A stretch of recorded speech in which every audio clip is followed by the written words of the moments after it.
We're going to check in with our favorite professor, Professor Jeff Stein, and talk a little history when it comes to the Iowa Almanac. And maybe a little too wet to swing a golf club around here in central Iowa, but we definitely have a connection to a pretty impressive player. Good morning, Professor. Good morning to you both. Father's Day traditionally is the last day of the U.S. Open men's golf tournament. We just had that this past Sunday with a young man who won back-to-back titles. Well, let's go back a few years before that, before he was born, before probably any of us were born.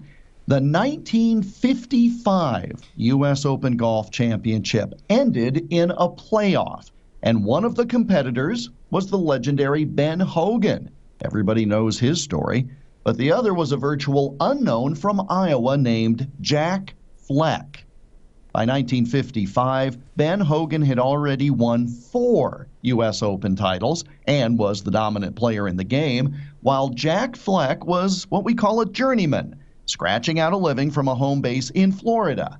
With the encouragement of his wife, Lynn, he committed himself to the Pro Golf Tour for 2 years to see if he could make it.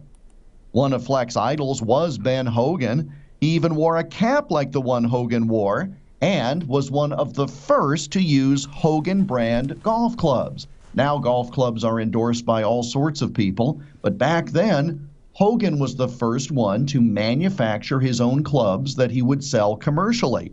And in fact, it was such a new operation, Ben Hogan hand-delivered 2 of the clubs to Fleck just before the start of the U.S. Open because they were not ready when the rest of the set was shipped to him. He gets the new set of clubs and he's missing 2 of them. Wow. And Ben says, yeah, I'll just bring them myself. That's how you know they're really Ben Hogan clubs. Talk about certificate of authenticity, right? They're right there. Can you imagine somebody like Tiger Woods delivering his clubs to somebody? Probably not, but this was a different time. The Olympic course in San Francisco, guys, was the site of the tournament, and it was suited to Jack Fleck's game. Long rough, tree-lined fairways, small greens.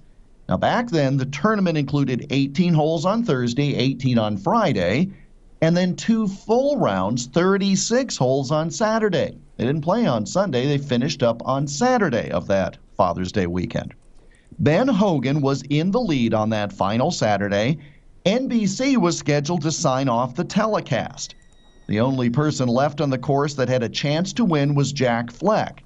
This is not like today when the leader or the one going into the final round would be in the final group. It was much more of a hodgepodge, and so Hogan was already done. He was in the clubhouse. Fleck was the last one on the course with the chance to win, and he would have needed 2 birdies in the last 4 holes just to tie. So NBC said, there's no doubt Ben Hogan will win, and they ended their coverage. That was a bad move. Fleck rolled in an 8-foot birdie putt on number 15 and another birdie on the final hole, and that led to a tie with Ben Hogan at the top of the leaderboard. So they squared off in an 18-hole playoff on Sunday. No sudden death, then as now in the U.S. Open. Jack Fleck took a strong lead, 3 straight birdies, but then the pressure started to get to him, and he bogeyed 2 of the later holes. So now we're down to the last hole, number 18. Jack Fleck leads Ben Hogan by a single shot. And now it was the veteran's turn to feel the pressure. He hooked his drive into the rough, and that gave Jack Fleck the national title.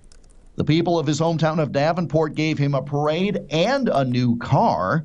Fleck would only win twice more on the Pro Tour, but the then-new Seniors Tour revitalized his career. He even won the PGA Seniors Championship in 1979, meaning that he won a major tournament in each of those separate tours. This is really interesting. You guys have to do 3 hours every day. You have to have great stamina. You may want to use this tip to help stay vital in this last hour of the program. Okay, we're taking notes. You should take notes. This may not be healthy, though. To avoid running out of energy, Jack Fleck would suck on 2 or 3 sugar cubes on every hole. You know, it used to be by the coffee maker, you'd have this box of little C&H sugar cubes. Yeah. He had a box in his golf bag, and he'd be popping 2 or 3 of these on each hole. And he said he never came close to getting tired as a result.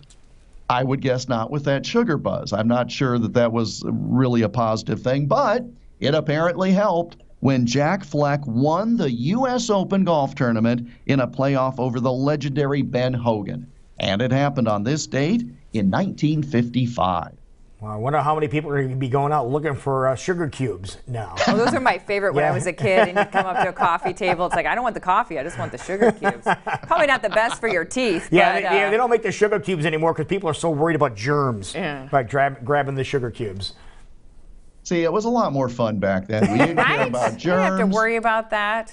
And that was pre-cocaine days, so people probably weren't wondering what he was... the white stuff he was popping in his mouth to stay awake. Wow, So, but again, it doesn't work today if you just open an envelope and dump it in your mouth. Yeah, right, it could be like a pixie stick, though. That'd be all right. That's true too.